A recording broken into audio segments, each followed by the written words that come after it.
Hello everyone, welcome back to my YouTube channel. आशा करता हूँ हम सभी स्वस्थ होंगे। तो आज बेसिकली हम जो नेक्स्ट हमारा पार्ट है उसको डिस्कस कर लेते हैं। यहाँ पे फर्स्ट क्वेश्चन दे रखा है, the micro processor of a computer. यहाँ पे जो हमारा माइक्रो प्रोसेसर है कंप्यूटर का, उसको हम क्या बोल देते हैं? तो बेसिकली माइक्रो प्रोसेसर होता है क्या है, जहाँ पे जो भी हमारे टास्क होते हैं, डिफरेंट टाइप ऑफ टास्क होते हैं, उनको हम with the help of micro processor क्या करते हैं, एग्जीक्यूट करवाते हैं। तो यहाँ पे आपको क्वेश्चन में देखना है कि microprocessor of a computer, first देखा है does not understand machine language. Second दे रखा है understand machine language and high level language. Third दे रखा है understand only machine level language. Fourth दे रखा है understand only high level language and last option दे रखा है अंडरस्टैंड ओनली असेंबली लैंग्वेज। तो एज पर ऑप्शन देखा जाए तो जो हमारे पास मशीन या फिर जो हमारे पास माइक्रो प्रोसेसर होते हैं वो क्या करते हैं, वो सिर्फ और सिर्फ हमारी एक तरीके से मशीन लैंग्वेज को वो समझ सकते हैं, है ना। तो यहाँ पे क्या बन जाएगा, सी आपका यहाँ पे राइट आंसर बन जाएगा, है ना। तो understand only the machine language, क्योंकि माइक्रो प्रोसेसर होते ही क्या है, जो क्या करते हैं, क्योंकि माइक्रो प्रोसेसर आप सभी को पता है, जो हमारे पास सीपीयू का एग्जैक्ट या फिर जो सीपीयू होता है वो काम क्या करता है, एक्चुअल में जो एग्जीक्यूशन होती है वो हम किसके थ्रू इम्प्लीमेंट करते हैं, with the help of micro processor हम क्या करते हैं, इम्प्लीमेंट करवाते हैं। और जो हमारा कंप्यूटर होता है, फिर जो माइक्रो प्रोसेसर होता है, वो सिर्फ और सिर्फ अंडरस्टैंड कर सकता है मशीनी भाषा को, बाकी कोई भाषा वो अंडरस्टैंड नहीं करता है ना। तो ये सारी चीज़ें आपने अंडरस्टैंड करनी है। देन नेक्स्ट क्वेश्चन है हमारे पास, digital computer uses a fill in the blank system to encode data and program. Okay, basically यहाँ पे बात की है कि हमारे पास जो डिजिटल कंप्यूटर होते हैं वो किसका इस्तेमाल करते हैं, जिसकी हेल्प से वो डेट और प्रोग्राम को इनकोड करते हैं। किसका यूज़ करेंगे? ऑब्वियसली सर वो हमेशा यूज़ करते हैं बाइनरी नंबर सिस्टम का, है ना। क्योंकि हमें पता है कंप्यूटर हमारा काम किस पे करता है, सर वो बाइनरी डाटा के ऊपर काम करता है। बाइनरी डाटा क्या होता है, या तो हम जीरो की बात कर सकते हैं या तो हम वन की बात कर सकते हैं। तो यहाँ पे क्या होगा, सी आपका यहाँ पे राइट आंसर हो जाएगा। द नेक्स्ट क्वेश्चन है हमारे पास, the register which hold the address of the location to और from which data are able to transfer is known as. यहाँ पे बात करिए कि ऐसा कौन सा रजिस्टर होता है जो बताने का काम करता है कि आपको जो डाटा है उसको किसी मेमोरी में लेकर जाना है या फिर किसी मेमोरी से लेकर आना है ना। तो बेसिकली ये बात की है, जैसे मान लेते हैं आप सभी को पता है सीपीयू के पास अपने अलग अलग टाइप के रजिस्टर्स होते हैं।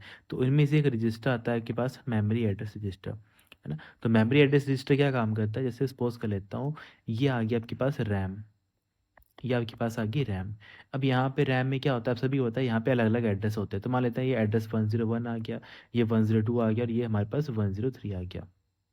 ओके, तो मेमोरी और आप क्या कर रहे हो, आप अभी यहाँ पे कुछ ना कुछ काम कर रहे हो। मान लेते हैं यहाँ पे एक आपकी इंस्ट्रक्शन है, तो इंस्ट्रक्शन फर्स्ट आपकी इंस्ट्रक्शन है वो कौन सी मेमोरी में है, 101 में है। तो होता है क्या है, जो इंस्ट्रक्शन अभी हमारा सीपीयू चला रहा होता है या फिर सीपीयू जिसके ऊपर काम कर रहा होता है, वो उसका एड्रेस कौन स्टोर करता है, उसका एड्रेस हमारा sir memory address register store करता है। तो अभी कौन सा काम कर रहा है सीपीयू, किसके ऊपर काम कर रहा है, 101 के ऊपर काम कर रहा है। तो मेमोरी एड्रेस रजिस्टर के पास कितना डाटा होगा, यहाँ पे 101 डाटा होगा। देखो, अगर सीपीयू को पता है कि मैं इस मेमोरी के ऊपर काम कर रहा हूँ, तो इसके थ्रू वो क्या कर सकता है, इसके थ्रू वो दो काम कर सकता है। मान लेते हैं कि सीपीयू को पता है कि यहाँ पे कोई इंस्ट्रक्शन पड़ी है, इसको मुझे लेकर आना है अपने पास। एक तो ये काम कर सकता है। दूसरा ये कर सकता है कि मान लेते हैं कि मैंने कोई ऑपरेशन परफॉर्म किया था, 2+3 मैंने ऑपरेशन परफॉर्म किया था, और मैंने बोला था कि जो भी 2+3 ऑपरेशन परफॉर्म होगा वो मेमोरी खाली है, कौन सी मेमोरी खाली है, 101। आपको क्या करना है, ये डाटा कहाँ पे डाल देना है, मेमोरी 101 के अंदर उसको एक तरीके से इंसर्ट कर देना है। तो दो तरीके ये कि आप किसी मेमोरी को जब आप पॉइंट करते हो तो उस मेमोरी से आप कोई डाटा लेकर भी आ सकते हो और अपना डाटा वहाँ पे भेज भी सकते हो, ट्रांसफर भी कर सकते हो। जैसे अभी सीपीयू ने मान लेते हैं, सीपीयू के अंदर हमारे पास हमें पता है तीन कंपोनेंट होते हैं। एक कंपोनेंट ये आता है एएलयू। तो एएलयू ने क्या किया होगा, एएलयू ने 2+3 इम्प्लीमेंट किया होगा। इम्प्लीमेंट होने के बाद रिजल्ट कितना आया होगा, 5 रिजल्ट आया होगा। 5 रिजल्ट आया होगा। ये तो क्या है, ये हमारा डाटा है ना। और 101 क्या एड्रेस है जिसके ऊपर अभी हम क्या कर रहे हैं, काम कर रहे हैं। तो मान लेते हैं मैंने सीपीयू को बोला कि अभी जिस डाटा के ऊपर या फिर जिस एड्रेस के ऊपर आप काम कर रहे हो, आप उसी एड्रेस के ऊपर क्या कर दो, ये डाटा को डाल दो। तो एड्रेस कौन सा, एड्रेस 101। तो ये 5 डाटा कहाँ पे चला जाएगा, आपके जो आपके पास एड्रेस 101 है। तो एड्रेस 101 मान लेते हैं, अभी इसके ऊपर कुछ भी नहीं था, अभी ये खाली है। तो अभी जो डाटा है वो कौन सा चला जाएगा, यहाँ पे 5 यहाँ पे चला जाएगा। क्यों चला जाएगा, क्योंकि सीपीयू को पता है कि अभी जिस एड्रेस की आप बात कर रहे हो उस एड्रेस पे आपने कौन सा डाटा भेजा है, जो अभी रिजल्ट आपके पास से रिसीव हुआ है। तो वो रिजल्ट आपने कहाँ पे भेज दिया है, मेमोरी के पास भेज दिया है। तो ऐसे करके जो आपके पास एम रजिस्टर होता है या फिर समटाइम इसको हम मेमोरी एड्रेस रजिस्टर भी बोल देते हैं, वो ऐसे हमारा वर्क करता है और सीपीयू को हेल्प करता है। तो यहाँ पे आपका क्या बन जाएगा, सी यहाँ पे राइट आंसर बन जाएगा। ओके, तो ऐसे करके आपने चीज़ें अंडरस्टैंड करनी होती हैं कि ये एक्चुअल में कैसे वर्क करती हैं। बाकी मैंने जो डाटा की मैं बात कर ही रहा हूँ, है ना, जब मैं डाटा की बात करता हूँ तो मैंने ये बताया था कि हमारे पास मेमोरी डाटा रजिस्टर होता है, जो क्या करता है, किसी भी डाटा को स्टोर करने का काम करता है ना। सीपीयू में अलग अलग रजिस्टर्स होते हैं, जैसे हमारा एक्यूमुलेटर रजिस्टर होता है ना, एक्यूमुलेटर रजिस्टर होता है। तो ये क्या काम करता है, एक्यूमुलेटर रजिस्टर ये काम करता है कि जो भी बेसिकली जो भी डाटा होता है ना, उसके ऊपर कोई भी ऑपरेशन परफॉर्म करना होता है, तो वो सारे के सारे ऑपरेशन कहाँ पे होते हैं, एक्यूमुलेटर के अंदर हमारे पास हो जाते हैं। इसके अलावा पूछा जाता है कि हमारे पास अलग अलग टाइप ऑफ रजिस्टर होते हैं, जैसे प्रोग्राम काउंटर के बारे में पूछा जाता है ना, इसको हम क्या बोल देते हैं, प्रोग्राम काउंटर। शॉर्ट में मैं पीसी लिख रहा हूँ पर इसका नाम क्या होता है, प्रोग्राम काउंटर। तो प्रोग्राम काउंटर क्या करता है, ये हमें नेक्स्ट इंस्ट्रक्शन के बारे में बताता है, या फिर नेक्स्ट इंस्ट्रक्शन का जो एड्रेस होता है उसको ये स्टोर करता है। ठीक है, नेक्स्ट इंस्ट्रक्शन एड्रेस को ये क्या करता है, स्टोर करता है। ओके, तो वो हमारा प्रोग्राम काउंटर करता है, क्योंकि जब भी आप किसी प्रोग्राम को चलाते हो तो प्रोग्राम में क्या होती है सर, हमारे पास अलग अलग इंस्ट्रक्शन होती हैं, इंस्ट्रक्शन 1, इंस्ट्रक्शन 2, इंस्ट्रक्शन 3। अभी आप इसके ऊपर काम कर रहे हो, तो वो कौन बताता है आपको, मेमोरी एड्रेस रजिस्टर आपको बताता है कि अभी आप एक नंबर मेमोरी के ऊपर काम कर रहे हो। अच्छा, एक के बाद दूसरी नंबर मेमोरी के ऊपर आपको जाना है, तो इसका मतलब है दूसरा डाटा भी आपको कहीं ना कहीं तो स्टोर करना पड़ेगा। तो वो कौन करता है, वो प्रोग्राम काउंटर स्टोर करता है कि पहली इंस्ट्रक्शन जैसे ख़त्म हो जाएगी, उसके बाद अगली जो इंस्ट्रक्शन है वो कहाँ पे है, वो हमारी सर सेकंड नंबर पे है। तो ये बताने का काम कौन करता है, ये हमें प्रोग्राम काउंटर बताने का काम करता है। तो प्रोग्राम काउंटर क्या करता है, बेसिकली जो अगला एड्रेस होता है उसको स्टोर करता है, क्योंकि मेमोरी एम क्या करता है, एम आपका जो करंट एड्रेस होता है उसको बताता है, जिसके ऊपर अभी आप काम कर रहे हो। वहीं जो आपका प्रोग्राम काउंटर होता है वो आपके नेक्स्ट एड्रेस को स्टोर करता है। ये डिफरेंस होते हैं दोनों में, है ना, ये काफ़ी बार पूछे जाते हैं एग्जाम में, तो इनको जरूर आप नोट कर लें। देन नेक्स्ट क्वेश्चन है the three main part of A processor. देखो प्रोसेसर के तीन मेन पार्ट क्या होते हैं, है ना, काफ़ी बार हमने डिस्कस किया, और तो ये आपके लिए होमवर्क रहेगा, काफ़ी इजी क्वेश्चन है, टफ नहीं है। देन नेक्स्ट क्वेश्चन है हमारे पास प्रोसेसिंग इन्वॉल्व। जब हम प्रोसेसिंग की बात करते हैं तो प्रोसेसिंग का मतलब क्या आता है कि आपके पास कोई इनपुट आया, आपने इसको क्या किया, प्रोसेस किया, प्रोसेस होने के बाद आपको क्या मिल गई, इसकी आउटपुट आपको मिल गई। तो प्रोसेसिंग में क्या होता है, आप क्या कर रहे होते हो, इनपुट डाटा को आउटपुट में कन्वर्ट करते हो। तो यहाँ पे क्या बन जाएगा, बी आपका राइट आंसर बन जाएगा, ट्रांसफॉर्मिंग इनपुट इनटू आउटपुट। ठीक है, इनपुट को क्या कर रहे हो आप, आउटपुट में बदल रहे हो। या फिर समटाइम ऐसे ही बोल देते हैं, हम क्या करते हैं, किसी भी डाटा को प्रोसेस करके उसको किस में कन्वर्ट कर देते हैं, उसको इन्फॉर्मेशन में कन्वर्ट कर देते हैं। तो ये भी पूछा जाता है कि जब भी आपका डाटा होता है, डाटा जब प्रोसेस हो जाता है, तो प्रोसेस होने के बाद वो किस में कन्वर्ट हो जाता है, वो हमारा इन्फॉर्मेशन में कन्वर्ट हो जाता है। तो ये सारे पॉइंट हैं, एग्जाम में पूछे जाते हैं। नेक्स्ट क्वेश्चन है हमारे पास, डाटा प्रोसेसिंग साइकिल कंटेन, कि जो हमारे पास डाटा प्रोसेसिंग साइकिल होता है उसमें क्या क्या चीज़ें आती है। देखो अभी आपने ऊपर देख ही लिया, एक इनपुट आता है, फिर इनपुट को हम क्या करते हैं सर, इनपुट को हम प्रोसेस करते हैं, उसके बाद हमें कोई ना कोई आउटपुट मिलती है। तो इसको क्या बोल दिया जाता है, इसी को हम आईपीओ साइकिल बोल देते हैं, इनपुट प्रोसेस आउटपुट। तो यहाँ पे क्या बन जाएगा आपके पास, हाँ यहाँ पे आपका बी राइट आंसर बन जाएगा। ठीक है, इनपुट भी करते हैं हम, आउटपुट भी करते हैं, और हम उसके ऊपर प्रोसेस भी करते हैं। देन नेक्स्ट क्वेश्चन हमारे पास द सीपीयू प्रोसेसिंग पावर। इसमें देखो हमारे पास जो सीपीयू की पावर होती है उसको हम कैसे मेज़र करते हैं, उसको हम हमेशा यूज़ करते हैं, मतलब बेसिकली प्रोसेसिंग पावर का मतलब है कि वो कितनी इंस्ट्रक्शन एक सेकंड के अंदर एग्जीक्यूट कर लेता है। तो उसको हम किस में मेज़र करते हैं, मिप्स में मेज़र करते हैं। तो यहाँ पे क्या आ जाएगा हमारे पास, मिलियंस ऑफ इंस्ट्रक्शंस पर सेकंड, है ना। या फिर समटाइम हम हमारा जो, क्योंकि सुपर कंप्यूटर होते हैं वहाँ पे हम फ्लॉप्स का भी यूज़ कर लेते हैं। तो मिप्स हो गया, मतलब मिप्स हो गया या फिर फ्लॉप्स हो गया, तो ये हम सीपीयू की प्रोसेसिंग पावर को मेज़र करने का ये तरीका होता है। और स्पीड के बारे में मैंने आपको बताया था, देखो पावर अलग है और स्पीड अलग है। तो स्पीड को हम किस में मेज़र करते हैं, स्पीड को हम हमेशा हर्ट्ज़ में मेज़र करते हैं। तो ये भी आपने नोट करना है कि जो एक्चुअल प्रोसेसिंग पावर होती है, या फिर इसको हम थ्रूपुट भी समटाइम बोल देते हैं, कि हमारा जो कंप्यूटर है कितने इंस्ट्रक्शंस एक सेकंड में मतलब एग्जीक्यूट कर लेता है, तो उसको पावर बोला जाता है। पर स्पीड क्या होता है, स्पीड का मतलब होता है कि आपका जो कंप्यूटर है वो कितना बेसिकली मतलब कितनी क्लॉक स्पीड के ऊपर वो काम करता है, मतलब कितनी फास्टली वो ये काम कर पाता है ना। तो दोनों में डिफरेंस है, एक में बेसिकली एक सेकंड के अंदर आप कितनी इंस्ट्रक्शन निकाल पाते हो।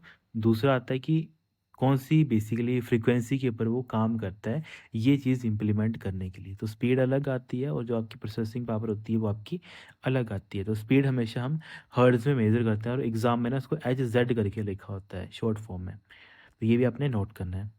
नेक्स्ट क्वेश्चन है, when did the Intel introduce 32 bit 386 DX CPU for the first time. देखो इंटेल के द्वारा ना 32 बिट का एक तरीके से हमारा जो बेसिकली हमारे पास जो माइक्रो प्रोसेसर थे वो इंट्रोड्यूस किए गए थे इंटेल के द्वारा। तो वही बात की है यहाँ पे कि इंटेल ने जो आपके पास जो फर्स्ट 32 बिट का माइक्रो प्रोसेसर था वो इंट्रोड्यूस किया था, जिसको हम क्या बोल देते हैं, उसको हम i386 भी हम उसको बोल देते हैं। तो ये कब उसने इंट्रोड्यूस किया था या फिर हाँ कौन से ईयर में किया था, तो ईयर मैंने आपको पहले ही बताया था 1985 के आसपास ये आया था, जब हमारा एक तरीके से विंडोज़ या फिर जिसको हम डॉस बोलते हैं ना, तो डॉस भी हमारा इसी टाइम पे आया था, जिसको हम क्या बोलते हैं, डिस्क ऑपरेटिंग सिस्टम। तो इसके बारे में मैंने यही आपको बताया था 1985 में आपने दो चीज़ें नोट करनी है, एक तो डिस्क ऑपरेटिंग सिस्टम आया था उस टाइम पे और एक आपके पास आई जो आपका माइक्रो प्रोसेसर 32 बिट के वो आने स्टार्ट हो गए थे। और फर्स्ट मॉडल आपको पता ही है i386, या फिर समटाइम इसको हम ऐसे भी बोल देते हैं, इसको हम ऐसे भी लिख देते हैं इंटेल का 80386। ओके, अगर ये नहीं लिखा होगा ना i386 तो यहाँ पे इसे लिखा होगा इंटेल 8386।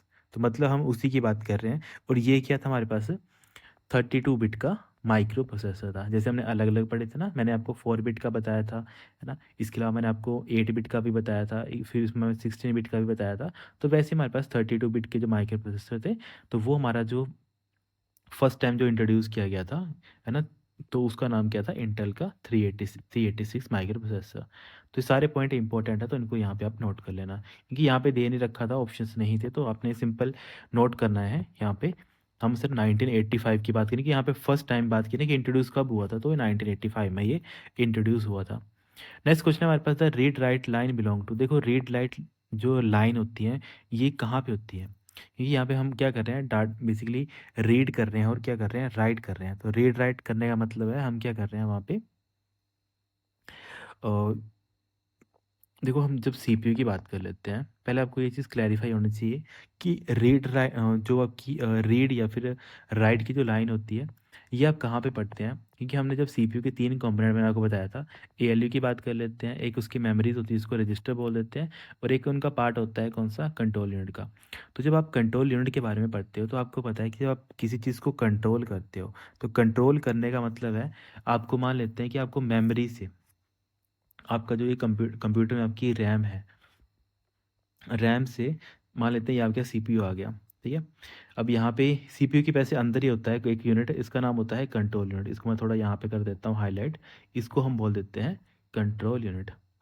होता है क्या है, जब मुझे कोई डाटा लेकर आना है ना, या फिर डाटा मुझे भेजना है, दो ही चीज़ें करेंगे। तो इसके लिए कंट्रोल यूनिट क्या करता है, कंट्रोल यूनिट क्या करता है, कुछ ना कुछ सिग्नल जनरेट करता है। वही चीज़ मैंने बताया ना, कंट्रोल यूनिट का काम क्या होता है, इसका काम होता है कंट्रोल करना, है ना, या फिर हम ऐसे बोल सकते हैं मैनेज करना। अगर ऐसे भी नहीं लिखा होगा तो लिखा होगा कोऑर्डिनेट करना। तो जो मर्जी एग्जामिनर लिखा होगा, बस आपको अंडरस्टैंड करना है कि सीयू क्या करता है, कंट्रोल यूनिट हमारा या तो कंट्रोल का करता काम करता है, या फिर किसी चीज़ को मैनेज करता है, या फिर कोऑर्डिनेट करता है।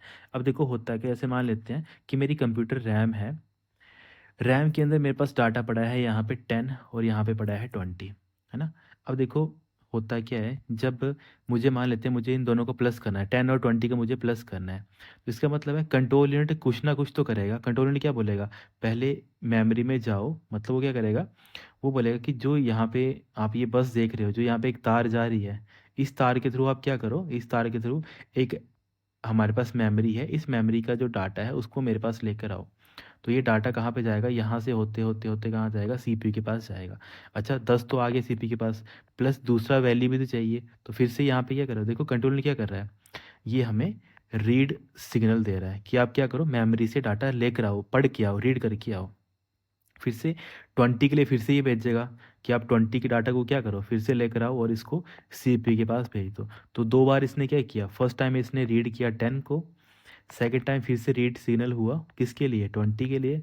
थर्ड टाइम इसने क्या किया, बेसिकली यहाँ पे कोई ना कोई ऑपरेशन परफॉर्म हुआ तो वो सीपीयू ने उसको ऑपरेशन को परफॉर्म कर लिया। जैसे ऑपरेशन परफॉर्म हो गया, परफॉर्म होने के बाद अब उसको डाटा के क्या करना है, डाटा को उसको मेमोरी में फिर लिखना भी तो है ना, स्टोर भी तो करना है ना। 10+20 कितना है, 30 होता है। तो जो ये 30 होता है तो ये भी 30 यहाँ से जाएगा मूव होते होते सीपीयू से, सीपीयू से कहाँ पे जाएगा, वो रैम के पास जाएगा। तो इसका मतलब है यहाँ पे हम क्या कर रहे हैं, डाटा को राइट कर रहे हैं। तो राइट सिग्नल भी कौन देता है, हमारा कंट्रोल यूनिट हमें जनरेट करके देता है। तो राइट सिग्नल में क्या होगा, राइट सिग्नल में जो भी इन दोनों का प्लस होगा वो मेमोरी में जाके स्टोर हो जाएगा। ओके, तो ऐसे करके जो आपके अलग अलग सिग्नल्स होते हैं वो वर्क करते हैं। तो वही यहाँ पे लिखा हुआ है कि जो हमारे पास रीड लाइन जो बिलोंग्स होते हैं वो कहाँ से आते हैं, या फिर रीड राइट सिग्नल बेसिकली किस चीज़ को बताने का काम करते हैं, तो वो हमारे सर कंट्रोल बस को बताने का काम करते हैं। ओके, तो बी आपका यहाँ पे राइट आंसर हो जाएगा, क्योंकि जो या फिर राइट लाइन होती है वो यही बताती है आपको कि जब आपको मेमोरी से डाटा लेकर आना है या फिर मेमोरी में डाटा डालना है ना, तो उसके लिए भी परमिशन लगती है। तो वो परमिशन कौन देगा आपको, वो परमिशन हमें सर कंट्रोल बस प्रोवाइड करती है। तो ऐसे करके आपने ये सारी चीज़ें अंडरस्टैंड करनी है। बाकी ना इसका भी क्वेश्चन पूछा जाता है कि कल को यही मान लिया पूछ लिया जाए कि रीड लाइन का मतलब क्या होता है। रीड लाइन कहाँ पे, जब हम सीपीयू की बात करते हैं या फिर कंट्रोल यूनिट की बात करते हैं तो रीड लाइन का मतलब क्या होता है। तो रीड का मतलब होता है कि आप क्या कर रहे हो, आप बेसिकली मेमोरी से डाटा कोई लेकर आ रहे हो। इसका मतलब है रैम से कोई डाटा उठ के कहाँ जाता है, सीपीयू के पास जाता है। इसको हम रीड बोलते हैं। और राइट लाइन क्या होता है, राइट लाइन मतलब होता है कि हम क्या कर रहे हैं, जो हमारी बेसिकली जहाँ से हम डाटा भेजेंगे उसको हम एक तरीके से ऑन कर रहे हैं, पावर ऑन कर रहे हैं, है ना। पावर ऑन होने का मतलब है कि हम सीपीयू से डाटा कहाँ पे भेज रहे हैं, हमारे रैम के पास। तो रीड का मतलब होता है रैम से डाटा आएगा सीपीयू के पास। वहीं राइट का मतलब होता है सीपीयू ने अपना जो भी डाटा के ऊपर काम करना था वो काम कर लिया, तो जो भी रिजल्ट आता है वो सीपीयू कहाँ पे स्टोर करवाने के लिए भेज देता है, रैम के पास वो भेज देता है। तो रीड और राइट लाइन ये हमारा बेसिकली कंट्रोल कौन करता है सर, कंट्रोल हमारा सीयू करता है, जिसको हम क्या बोल देते हैं, कंट्रोल यूनिट बोल देते हैं। तो अब आपको खुद भी लग रहा होगा पता कि सर अच्छा, कंट्रोल करने का मतलब है कि डाटा को कभी मेमोरी में भेजना और कभी मेमोरी से लेकर आना, मतलब रीड करना और राइट करना। तो इनको भी कंट्रोल किया जाता है किसके द्वारा, कंट्रोल यूनिट के द्वारा। देन हमारे पास नेक्स्ट क्वेश्चन है, fill in the blank are use to overcome the difference in data transfer speed of a various devices. Okay, अलग अलग डिवाइसेस के बीच में अगर आपको बेसिकली एक तरीके से ट्रांसफ़र डिफरेंस को ख़त्म करना होता है तो आप बीच में कौन सी मेमोरी का यूज़ करते हैं सर, या तो हम बफर मेमोरी का यूज़ कर लेते हैं या तो हम कैशे मेमोरी का यूज़ कर लेते हैं। तो दोनों में से हम किसी एक का ही यूज़ करेंगे, दोनों का यूज़ नहीं करेंगे एक साथ। तो इसका मतलब है यहाँ पे दो ऑप्शन आ सकते हैं, या तो हम ये बफर मेमोरी की बात करें तो यहाँ पे डी, यहाँ पे राइट आंसर आ जाएगा कि हम बफर रजिस्टर का यूज़ कर लेते हैं। और सम टाइम इसको अगर बफर नहीं दिया होगा तो वहाँ पे ना कैशे पे लिखा होता है। ओके, कैशे का यही लिखा होता है कि ऐसी कौन सी मेमोरी है जो हाई स्पीड सीपीयू, ये जो हमारे पास सीपीयू उसकी स्पीड काफ़ी ज़्यादा होती है, हाई स्पीड सीपीयू। और जो हमारे पास रैम होती है, रैम क्या होती है हमारे पास, ये लो एंड या फिर इनकी जो स्पीड होती है वो लो होती है। ठीक है, लो स्पीड हमारे पास जो मेमोरीज होती हैं, इन दोनों के बीच में एक तरीके से उनका जो मतलब ट्रांसफरिंग स्पीड है उसको मेंटेन करने के लिए एक बीच में एक मेमोरी बनाई जाती है या फिर यूज़ की जाती है। वो मेमोरी कौन सी होती है, वो हमारी कैशे मेमोरी होती है। तो ये क्वेश्चन भी पूछा जाता है, तो ये भी आपने नोट करना है, क्योंकि यहाँ पे बात किया था कि आपको क्या करना है, डाटा ट्रांसफ़र स्पीड को एक तरीके से ओवरकम करना है उसके डिफरेंस को। तो उसके लिए आप क्या करते हो, बफर रजिस्टर्स का यूज़ करते हो। बफर इन द सेंस आप एक ऐसे रजिस्टर होते हैं जो हाई स्पीड मेमोरी और लो स्पीड मेमोरी के बीच में वो काम करते हैं, है ना। या फिर समटाइम ऐसे बोल सकते हो उसको कि वो एक मेमोरी रिजर्वायर की तरह वो काम करते हैं। देन नेक्स्ट क्वेश्चन हमारे पास पाइपलाइन प्रोसेसिंग इम्प्लीमेंट। जो हमारे पास पाइपलाइन प्रोसेसिंग होती है ये बेसिकली किस चीज़ को इम्प्लीमेंट करती है। तो पाइपलाइन देखो, पाइपलाइन में हम क्या क्या चीज़ें कर सकते हैं, इंस्ट्रक्शन को लेकर भी आ सकते हैं, इंस्ट्रक्शन को डिकोड भी कर सकते हैं, कैलकुलेट भी कर सकते हैं, एग्जीक्यूट भी कर सकते हैं। इसका मतलब हम सारी की सारी चीज़ें कर सकते हैं। तो इसका मतलब है यहाँ पे ई आपका यहाँ पे राइट आंसर हो जाएगा कि हमारे पास जो बेसिकली पाइपलाइन प्रोसेसिंग होती है उसमें ये सारी की सारी चीज़ें हम कर सकते हैं। तो all of these are the right answer, क्योंकि पाइपलाइन में होता है क्या है, पाइपलाइन में या फिर आप ऐसे बोल सकते हैं कि हमारा पाइपलाइन एक्ट करता है एक फैक्ट्री असेंबली लाइन की तरह। है ना। फैक्ट्री असेंबली लाइन में क्या होता है कि एक जगह हमारे पास कार का कोई एक हिस्सा बन रहा होता है, दूसरी जगह दूसरा हिस्सा बन रहा होता है, तीसरी जगह तीसरा हिस्सा बन रहा होता है, सारे काम साथ में हो रहे होते हैं और लास्ट में जाके सारे काम क्या हो जाते हैं, एक अलग अलग पार्टों को जोड़ दिया जाता है और उसमें एक आपकी नई ब्रांड न्यू कार बन के निकल आती है। तो वही हमारा पाइपलाइन का कंसेप्ट है। पाइपलाइन इन द सेंस कि उसी टाइम पे इंस्ट्रक्शन फेच भी होती है, डिकोड भी होती है, कैलकुलेट भी होती है और हमारी एग्जीक्यूट भी हो जाती है। तो यहाँ पे all of these is the correct answer. The next question हमारे पास, microprocessor is made up of. देखो हमारा माइक्रो प्रोसेसर कैसे बनता है, किसी से मिलकर बनता है, वो अलग अलग छोटे छोटे ट्रांजिस्टर्स का हम यूज़ करते हैं। तो यहाँ पे हमारा बी राइट आंसर हो जाएगा। बाकी देखो माइक्रो प्रोसेसर मैंने आपको बताया ही था, होता है क्या है, जो हमारे पास सिलिकॉन चिप होती है इसके ऊपर हम क्या करते हैं, बेसिकली मिलियंस ऑफ या फिर बिलियंस ऑफ छोटे छोटे ट्रांजिस्टर स्विचेस का हम यूज़ करते हैं, है ना। तो उसको क्या बोला जाता है, बेसिकली माइक्रो प्रोसेसर बोल दिया जाता है। और माइक्रो प्रोसेसर को मैंने बताया ही था हमारा, जब हम फोर्थ जनरेशन के बारे में पढ़ते हैं तो वहाँ पे हम माइक्रो प्रोसेसर के बारे में बात कर लेते हैं। बाकी फोर्थ जनरेशन में हमें पता ही कि माइक्रो प्रोसेसर जैसे हम पढ़ते हैं तो हम एल की बात कर लेते हैं या फिर VLSI की बात कर लेते हैं, large scale of integration and very large scale of integration. तो जो इंटीग्रेशन हम करते हैं वो किसकी करते हैं, वो हम ट्रांजिस्टर स्विच की करते हैं। ओके, ट्रांजिस्टर के छोटे छोटे हमारे पास इक्विपमेंट होते हैं, उनको हम क्या करते हैं, मतलब माइक्रोस्कोपिक व्यू में हम क्या करते हैं, उनको प्लेस करके यूटिलाइज करते हैं।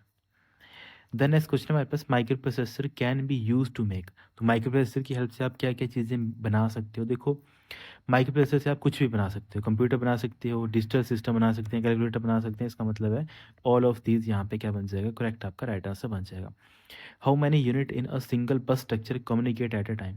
देखो एक यूनिट बेसिकली बोला है कि how many unit a single bus structure communicated at a time.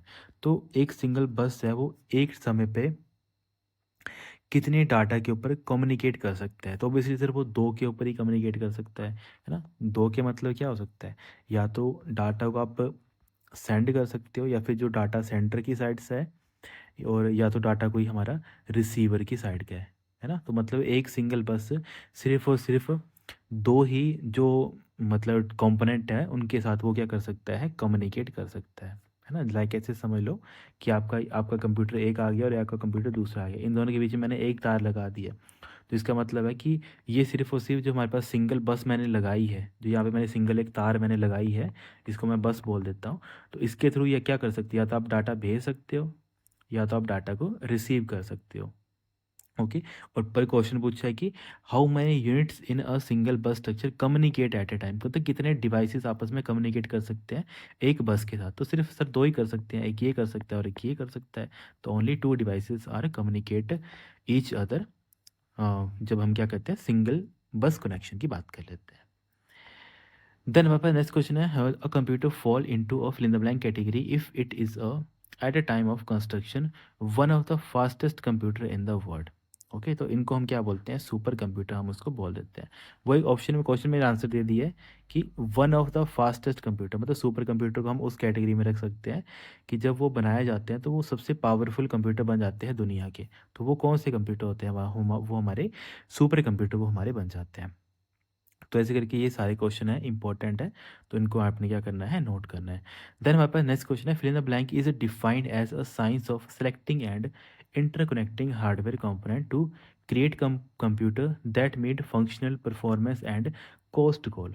इनको हम क्या बोल देते हैं, इनको हम कंप्यूटर आर्किटेक्चर बोल देते हैं। मतलब ये डेफिनेशन है कंप्यूटर आर्किटेक्चर की, कि जब अपना एक कंप्यूटर आप बनाते हो, उसको डिज़ाइन करते हो, है ना। जैसे आपने देखा होगा कि पहले एप्पल के फ़ोन, अब पहले एप्पल के फ़ोन का कैमरा ऐसे था, है ना। फिर उन्होंने क्या किया, बाद में इसका डिज़ाइन चेंज कर दिया, बाद में उन्होंने उसको ऐसा कर दिया, है ना। तो ये क्या हो रहा है, ये अपने आर्किटेक्चर को चेंज कर रहे हैं, है ना। जो इनका डिज़ाइन है कि एक्चुअल में जो अलग अलग कंपोनेंट है, कि यहाँ पे कैमरा भी तो एक कंपोनेंट ही है, ये क्या है, ये हमारा सर कैमरा है ना। तो कैमरा भी एक कंपोनेंट ही है। तो कंपोनेंट आप कैसे प्लेस कर रहे हो, कहाँ पे उसको यूटिलाइज कर रहे हो, इससे क्या होता है कि जो आप कंप्यूटर, क्योंकि यहाँ पे मैंने मोबाइल का एग्जांपल ले लिया ताकि आप इसको अंडरस्टैंड कर पाओ। तो वही चीज़ कंप्यूटर के साथ भी होती है। होता क्या है मतलब कि जब भी आप जो उसका इंटरनल स्ट्रक्चर होता है कि आप मेमोरी कहाँ पे लगाओगे, इसमें आपको कैश मेमोरी आप कहाँ पे बनाओगे, रैम कहाँ पे आप यूटिलाइज़ करवाओगे, कोई ग्राफिक कार्ड है उसको आप कहाँ पे लगाओगे, या फिर आजकल तो हमें पता है एनपीयू काफ़ी ट्रेंडिंग चला हुआ है, न्यूरल प्रोसेसिंग यूनिट इसको बोल देते हैं, है ना? जो एआई वगैरह जो आपके कंप्यूटर में ऑफलाइन चलेगी, उसके लिए आपके कंप्यूटर में एनपीयू होना मस्ट है। इसको बोल दिया जाता है न्यूरल प्रोसेसिंग यूनिट। जैसे आपने अलग-अलग पढ़े हैं ना, जैसे आपने सीपीयू के बारे में पता है, सेंट्रल प्रोसेसिंग यूनिट, वैसे आपने जीपीयू के बारे में पढ़ा हुआ है, ग्राफिकल ग्राफिकल प्रोसेसिंग यूनिट हम इसको बोल देते हैं। ओके। और वैसे ही जो आपका ये बनता है एनपीयू, न्यूरल प्रोसेसिंग यूनिट, है ना, ये बेसिकली एआई वगैरह के लिए यूज़ किया जाता है आजकल। तो वही है कि आप किस बिहाफ पे जो हार्डवेयर है उसको प्लेस करते हो, उसको बोला जाता है कंप्यूटर आर्किटेक्चर। देन हमारे पास जो नेक्स्ट क्वेश्चन दे रखा है, क्वेश्चन है conversion of a computer generated result into human acceptable form.